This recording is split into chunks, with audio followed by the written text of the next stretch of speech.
Promoter Score. So Net Promoter Score is something that historically has been used in really big, like Fortune 500, like Apple and Amazon all use this. They ask you the question and then they measure it.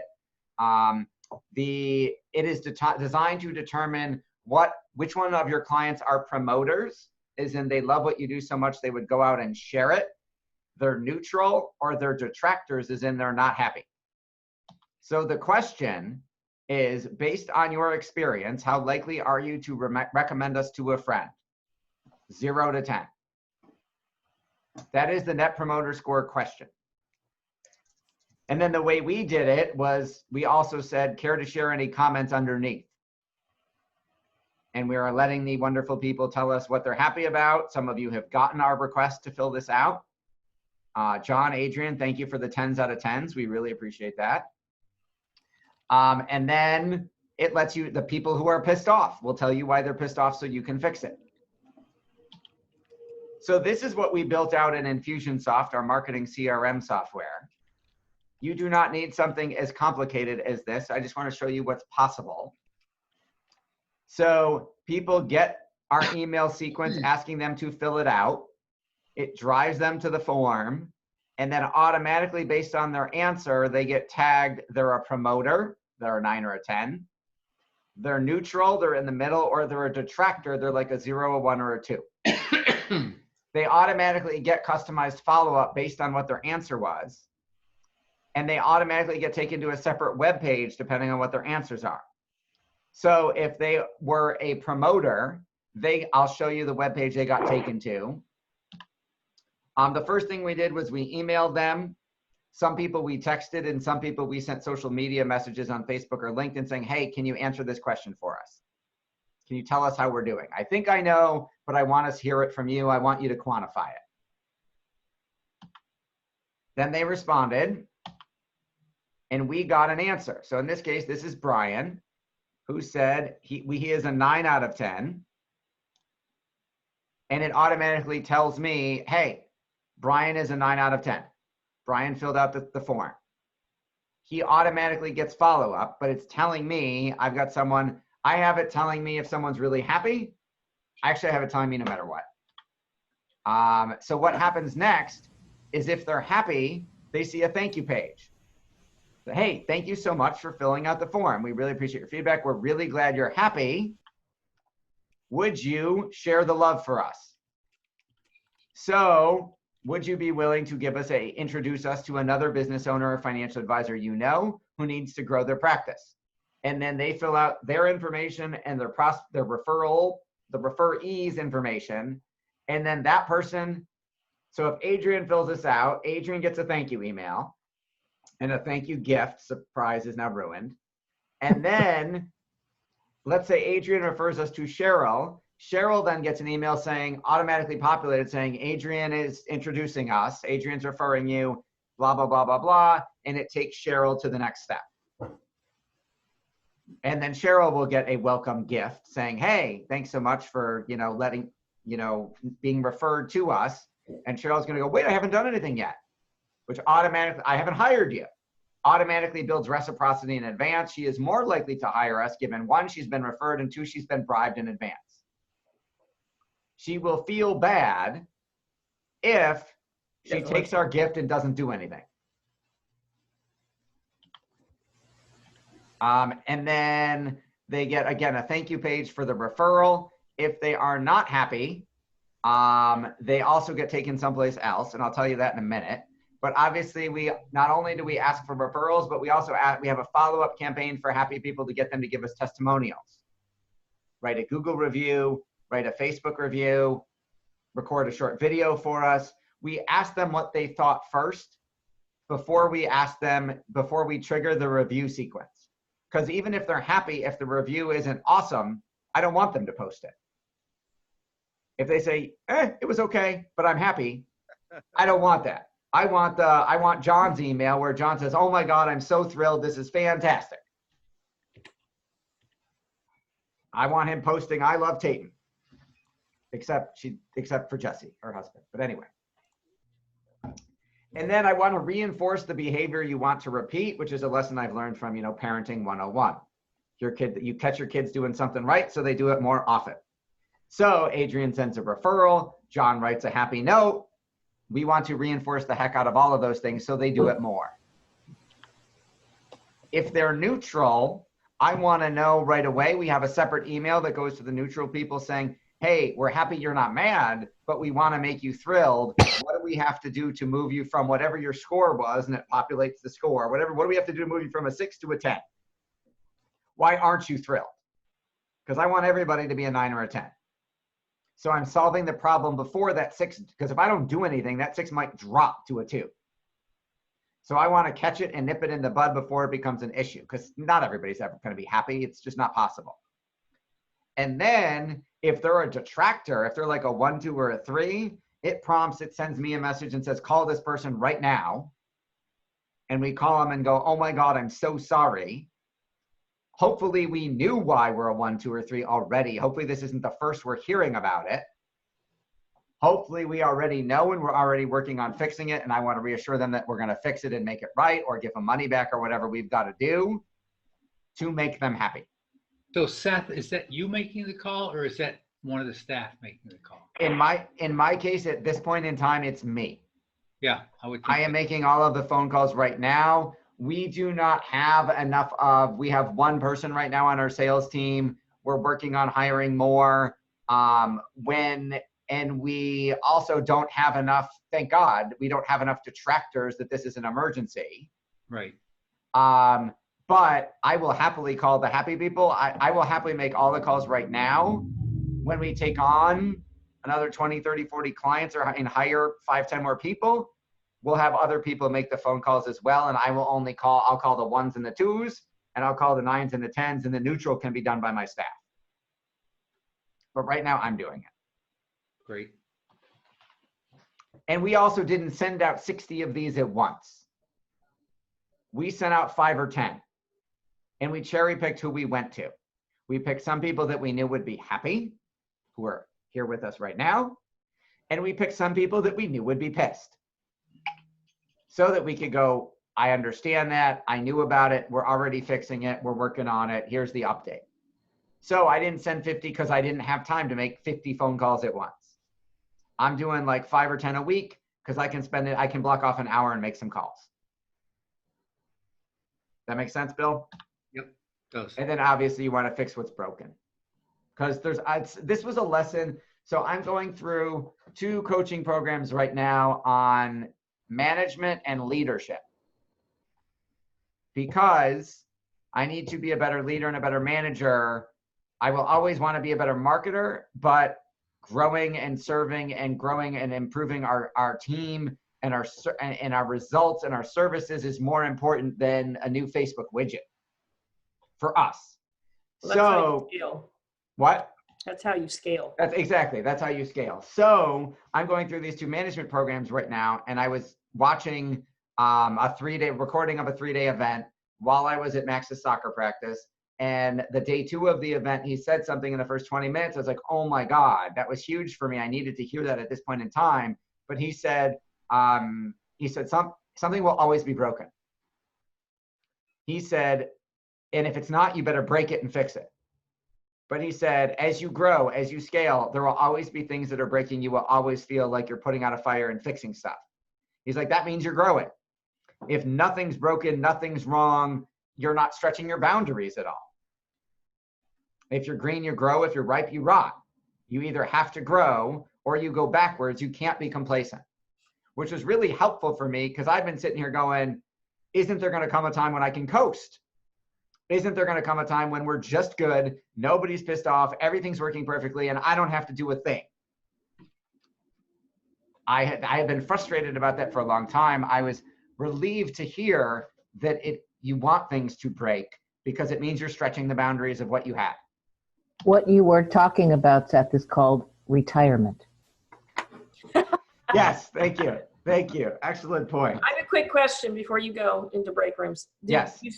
You said email, text, social media, things of that sort. Is it an actual program that they go into and answer you, or do they answer you, just send it back in an email? I missed that. Okay, so we built ours in our marketing CRM, which is called Infusionsoft. You don't have to use it. It is like a Ferrari, and not everybody needs a Ferrari. Some people need Volkswagen. Some people need a duct tape together VW Beetle that's 20 years old. So whether or not you do it so ours is automated. Yours does not have to be. It was, if you wanted to, you could literally email someone and they would email you back.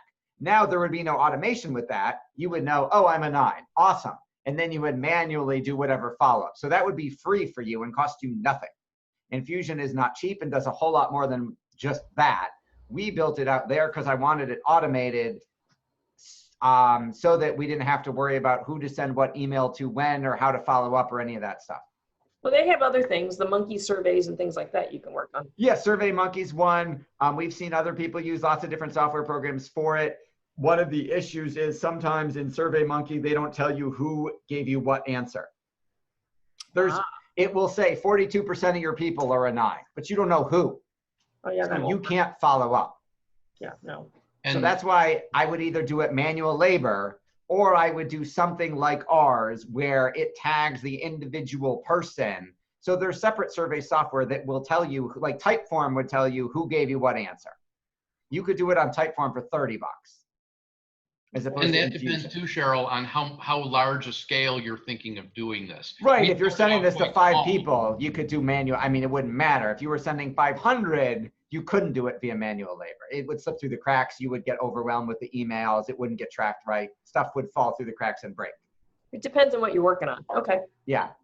For ourselves, we use Klaviyo integrated into our Shopify stores to deal with the e-commerce, but you can get Klaviyo as a standalone, which has all kinds of program capabilities, if-thens. Cloud what? Klaviyo, Klavyo.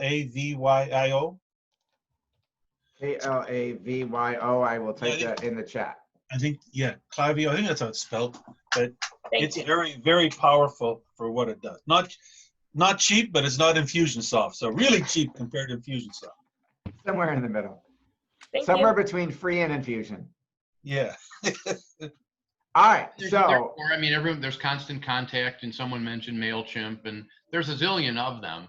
right, those are email autoresponder software. Some of them have, like Constant Contact has a form that you could use. The question is going to be, does it tag your prospect record automatically with the answer so that you can see that Cheryl's an 8, but John Leverus is a 10? Yeah. And then is there behavioral based automation attached to it? Is the second more advanced level saying when Cheryl says she's a 9, does the next steps go out automatically? If not, someone's got to physically check and do it. Okay. But again, you could do this all with just a one-off email to each person and put it into an Excel spreadsheet. Also, doing it manually gives you the opportunity to revamp the order and say, I've got to call this person today. Right, you could conceivably stop sending emails and make a phone call, whereas if I used Infusion to send out 200, I can't stop it. It will send all 200 in a second. And on something like this, you want to know what you want to do, because obviously if you've got a client with a couple $1 million, you know what, I'm unhappy. You want to be dealing with it. Absolutely. So I'm going to put you all back in breakouts, and you are going to talk about how this could apply. If you've used it before in any type of way, whether it was Net Promoter Score, whether you just asked for feedback, how did that go? What can you do? What can you learn from this? So let me send you. Does that boost your audience numbers if we call in twice on? No, I'm not broadcasting this anywhere. All right. So what did you discuss? What did you learn? Oops. Well, Cheryl and I discussed her situation with a client who took business away, but still left part of it, and how this page that we've been describing here is a Q&A. Kind of reminds me of a landing page, kind of reminds me of an exit strategy when an employee leaves you and you're trying to find out what is their feelings about leaving.